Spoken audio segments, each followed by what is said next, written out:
Then he got an idea, an awful idea. The Grinch got a wonderful, awful idea.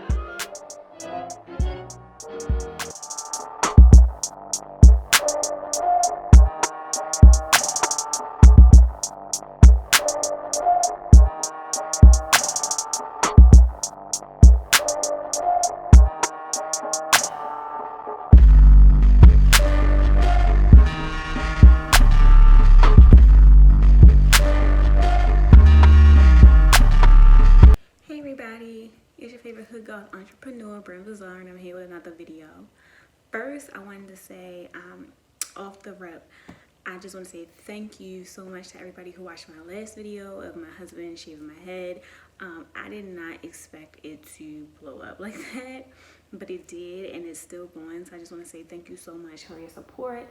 Thank you so much for checking that out. If you haven't checked it out, make sure you do, because it kind of explains like the after, I guess it's like the after of this part, but you still should watch that part first.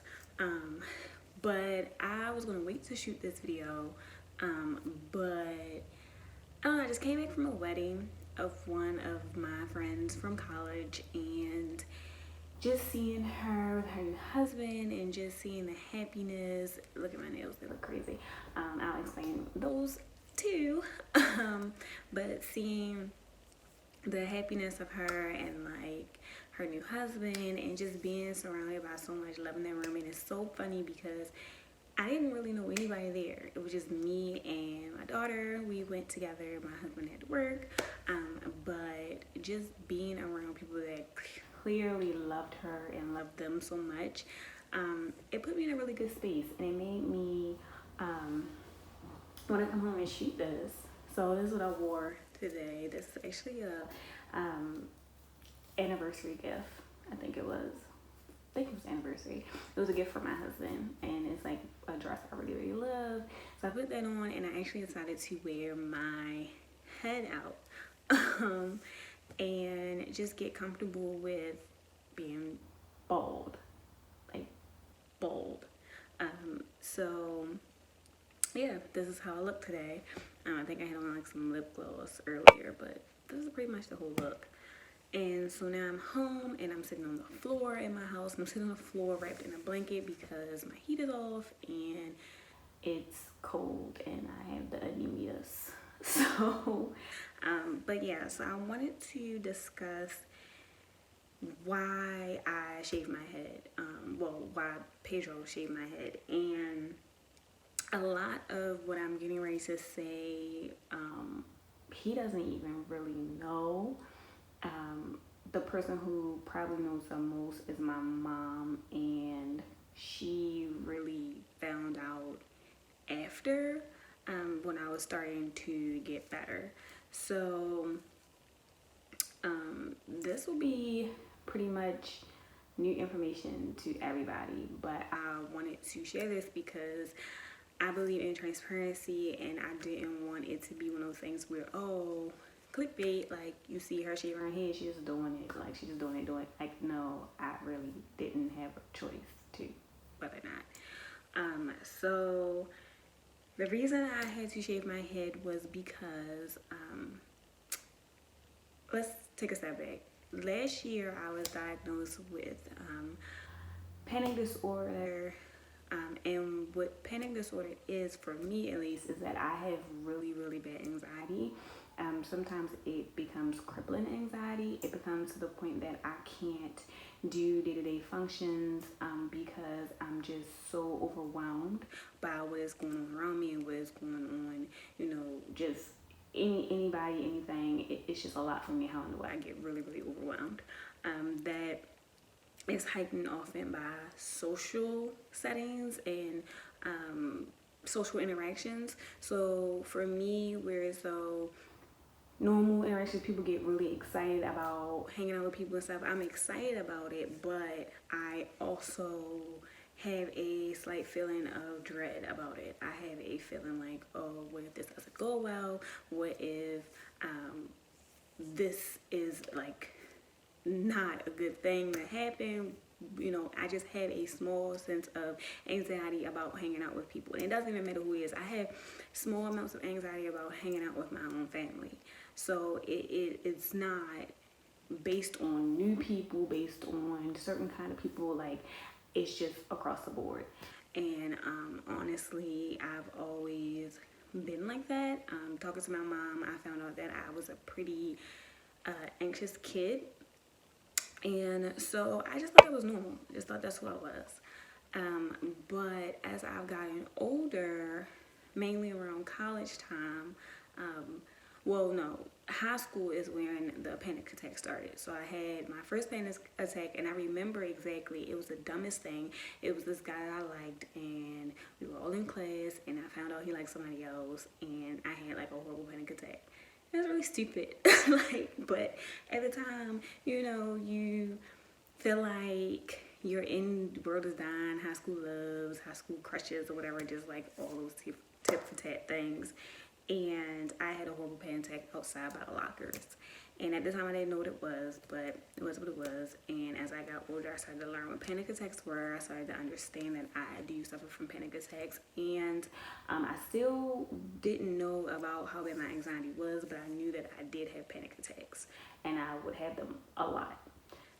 And so fast forward to college times, I started having anxiety so bad that I would have bouts of depression. So if my anxiety got too bad, I would start being really, really depressed. And for me, depression would hit things that I really, really cared about. It would hit my creativity. It would hit my friends and families, and it would hit my hair.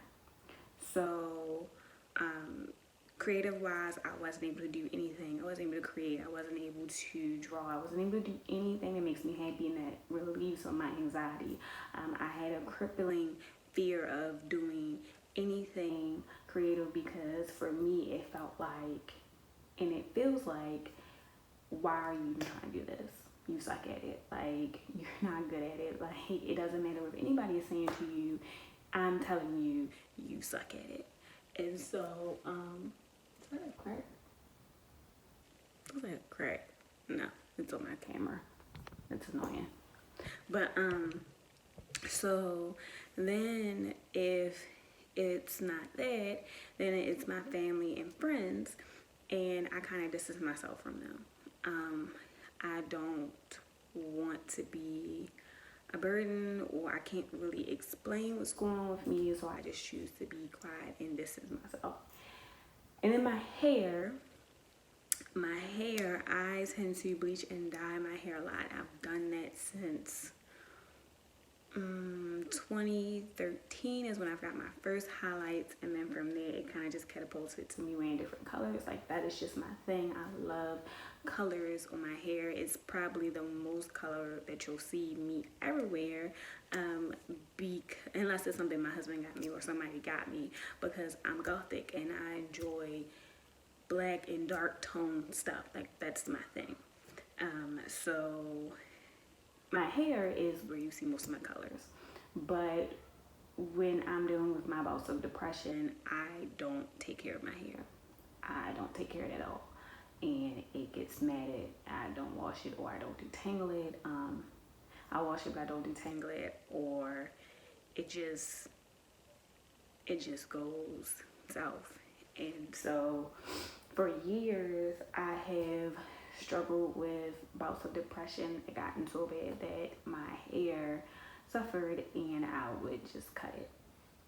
So a lot of people would think that I was cutting my hair just because my hair is short, and you know, I like short hair, and I don't mind. I don't really care about hair that much, but a part of the reason I don't care about hair that much, a big part of it, is because my depression takes my hair. And so I've never really been able to hold on to my hair because it would just fall out.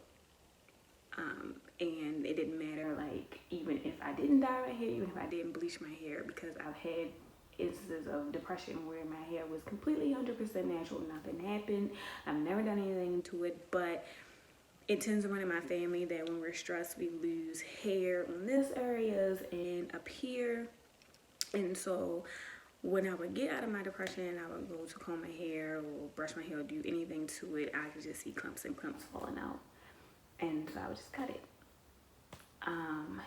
And so fast forward to now, this was probably the worst bout of depression I've ever had.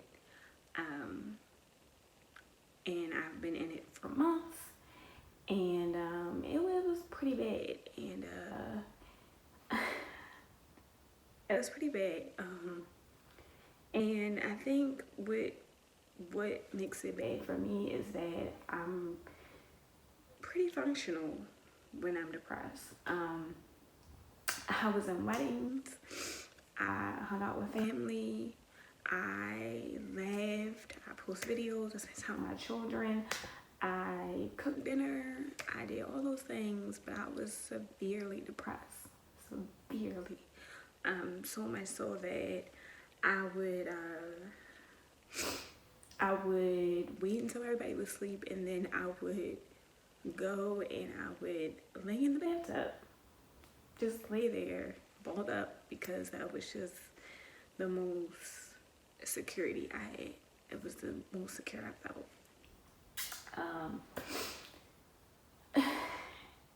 So I have been dealing with this for months, and my husband, he knows that I have mental illness. He knows that I was diagnosed with panic disorder. He knows I take medication and things like that. But what he didn't know was that this time it was just getting really, really bad. And I knew it was getting really, really bad because I started having suicidal thoughts. And I hadn't had suicidal thoughts since college. And so my thoughts were really, really bad. They were just thoughts of floating away, of just floating and just letting go. And I remember one time I was driving home, I had picked up the kids, and I was in the car and everything, and I was just crying really bad, and I was having a panic attack. And he was trying to console me and everything, but you know, I could get out to him that I was having a panic attack, but I couldn't, and I didn't want to say to him, like, it's taking everything in me not to drive this car off the road. Like, my head just kept going and going, saying, just float, just float. Like, if you just let go, you'll just float. You'll just float. It's fine. Like, just let go. Look at the pretty lights. Like, you'll just float. And I know that if I didn't have them in a car,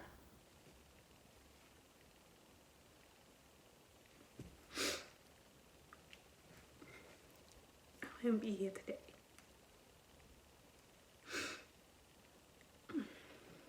So, it got pretty bad. And one of the things that it really affected, like at this time, I wasn't really creating. I wasn't really doing much. I wasn't creating. I was kind of dodging people who wanted to reach out to me to work with me and things like that. I just didn't. And this was the time when I really struck out to become an entrepreneur and just try my hand and everything. And this is also like the worst time for my depression to hit, because this was the time that I needed to be on my hustle. This was the time I needed to be on my grind. This was the time that I needed to really make those connections, network and stuff. But it's so hard to do that when you don't want to get up, when you just want to sleep. And so you sleep, because when you're not sleeping, the only thing you can think about is how much of a failure you are. And so, but mind you, when I was up, I was hanging out with friends, I was hanging out with my family, I was there, but it was like a shell. Like, I was just a shell of me. And during this time, I was getting I'm getting familiar, you know, with my medication. And so I'm taking my medication, but it's making me tired and everything because my body is getting readjusted to it. My body is trying to work through everything, and it's managing my anxiety, but by this time I'm so far into my depression that I'm just having a hard time getting out. And so this was a few months. This was a few months of me just sleeping. Like all I wanted to do was sleep. And so slowly my medicine started to kick in and started to work. I started to feel better, and I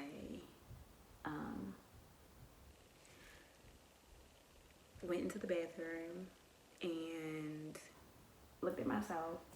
I looked at my hair, and I washed my hair, and I got out, I had to see all the clumps and stuff, and I parted my hair, and I had bald spots because I had been washing my hair, but I hadn't been detangling. I just been laying products on it and been taking care of my hair. Like, I would lay gel in my head to lay it down, put it in a wig, and I would just leave it there. Like, that's just what I would do. And I had bald spots. Bald. Like, to the skin. And, I felt myself starting to sink again. I felt myself starting to tell myself, like, look what you did. Look what you did to yourself. Look what you did to your family. Look at, you really think that you're going to be an entrepreneur? You really think anybody would pay you for anything? You really think people would watch you? They would listen to you? They would think you were telling you really? And I started doing this again. And then I just told myself, no. And while that was going in my head, I grabbed scissors and I just started snipping. I started cutting my hair. And I never did that before. When I would shave my head, it was time for my hair to get cut off and stuff after depression, I would always hear my brother. My brother would come and he would shave my head. I would go to my brother and I would get him to shave my head. And he never asked me about it. Shout out to him. He would never ask me about it. He never asked me what happened. He would just shave my head for me. And so that was the first time I ever took a pair of scissors to my head. And let me tell you, in my mind, it was going to be like, I don't know, like how the movies, when they cut it into like a decent or something. It looked like whatever. No, didn't look like that. It looked wild. It looked like what y'all saw in another video. That was how I had cut it. And it didn't look too bad, I guess, on video, but in person it did. It was bad. I had like long pieces, and I had bald spots, and I had like all this things going off my head, and it just was no saving it. And to be honest, I didn't want to because I knew that I had to make a change. And for me at that point, and moving forward from that point, for me, it's like whatever needed to go for me to make that change to be in a positive space, it can go. I didn't care if it was hair. It's just hair. I didn't care. I needed it to go. And so I cut it all off, and then I went in the room and I painted my nails. And that was a really big thing for me because I used to get my nails done all the time, but when I started being creative and stuff, I wouldn't paint my nails. I wouldn't do anything to my nails because I've always been a messy creative. Like, my clothes get jacked up, my nails get chipped, everything, because I'm so engrossed in what I'm doing. I just don't care. I don't care. As long as the product comes on, it looks beautiful, and the person's happy with it, and we look good. Like, my nails can be chipped. That's fine. I don't care. Like, I'm laying silicone, I'm sculpting, I'm molding, I'm making a zone, making props. I don't care what my nails look like. I care about making you happy. I care about making the client happy. I care about making myself happy. I care about the creative process. So I painted my nails. And the reason I painted my nails is because I told myself, when I start seeing these chip, when I start seeing these look how they look now, then I'm getting back to me. I'm getting back to me. This is the Brenda that's creating. This is the Brenda that just, as much as she hates clutter, as much as she hates everything, dealing with this organization and stuff, this I don't care about. I don't care. And, you know, I'm sure people will comment on it or feel some type of way, but for me, I don't care. Because this, chipped and looking like this tells me you're doing something. You're creating, you're doing something. You're getting back to you. And that makes me happy.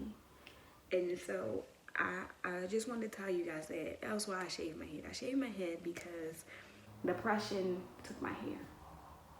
It has over years, but it's gotten so bad that this time around that I had suicidal thoughts. And I almost left my family behind. And that was not going to work for me. Because I would not, my kids are not growing up without me. And my husband is stuck with me until he died. And then, you know, he is stuck with me forever. So, you know, that was, so, you know, like that was a big thing for me. And so, Jesus. I don't know something. I hate crying. But I want to tell you guys that because it's really important to talk about mental health. It's really important to understand that mental health does not look the same for everybody. Depression does not look the same for everybody. Anxiety does not look the same for everybody. You're not weak. Or if you have mental illness, you're not weak. If you deal with depression, you're not weak. If you have those things going on, and you're not strong if you walk around every day like nothing is wrong. If you don't acknowledge what's going on with you. Because you never know who needs to hear your testimony. You never know who needs to hear what's going on with you. You never know who you can save. You save yourself too. And it's like, you just need to understand that it looks different for everybody. I was hanging out with friends. I was with my family. I was working. I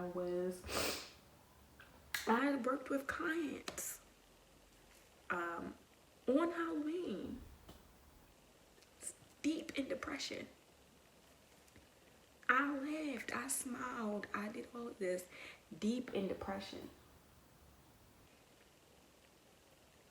And so I just need people to understand that it's different for everybody. And your story and what you're going through needs to be heard. And you also need to listen to other people because you don't know everything. You don't know everything that somebody's going through. You are not the be-all, see-all on the end result. Yes, prayer. Yes, all these things work. But so does talking. So does therapy. I go to therapy. I see a psychiatrist. That's how I was diagnosed in the first place, to understand what was going on with me, you know, and reevaluating and understanding what is happening. And as I get older, understanding my new triggers and things. I need people to understand, and I'm not throwing shade at anybody. I'm not when I get ready to say this, and if it ruffles some people's feathers, I'm sorry, but I need to talk to my black people. Because for some reason, our community, even with all that we understand about people now, we give each other such a hard time admitting what is going on with us. We make jokes about everything. And I get it. Some stuff is funny. You know, I get it. But some stuff is not. Somebody is going through something right now and they can't even tell you because you too busy making jokes about it. You too busy saying black people don't have those problems. You too busy putting on the stigma of what masculine and feminine is. You too busy doing all that the person close to you is going through something and they can't even talk to you about it. So it's like, I just be kind and just understand that we are growing each day into becoming more aware. And you may not think so, but those aren't rich people problems. Those are black people problems too. Yes, prayer works, but everybody don't need to just pray about it. You ain't crazy, or they ain't crazy, or they ain't just a little funny. People go through stuff. And if you can't listen, then keep your mouth closed. If you can't be a helpful support system to somebody going through something, keep your mouth closed. Because the last thing we need is to hear that we being dramatic. It's not that serious. People go through depression all the time.